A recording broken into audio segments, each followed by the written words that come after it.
I'm Andy Kim. I'm a new senator from New Jersey. Was glad to be able to follow Frank Pallone, who's been such a leader on these issues, and continue to work with him. We stand here today. I'm here today to stand with the Armenian community in New Jersey and around this country to commemorate, to recognize, to remember the genocide 110 years ago, to make sure.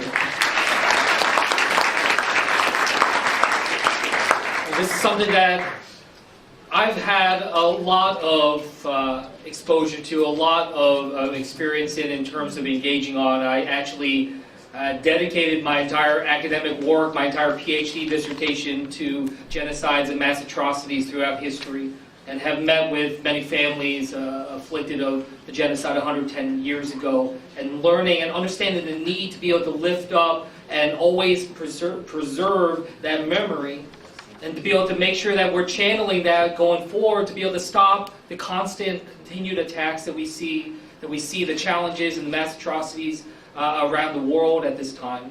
You know, I did that work, and it was work that was so powerful when I was doing the studies that I ended up going into national security. I worked at the State Department and dedicated about a decade of my life working in the United States diplomacy to try to stop mass atrocities around the world.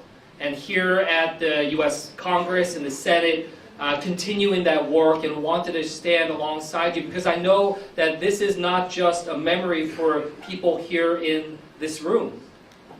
Not that your families, when you think through that, and also survivors of more recent atrocities, refugees here in this room, that you understand this not just as a memory of what has passed, but as a living a challenge that we face here today, where we continue to see people being persecuted, having that oppression, continuing to see atrocities that are befalling our world right now. So that is something that I stand before you to pay tribute and to recognize the past, but also to stand alongside you going forward, to make sure that we're doing everything that we can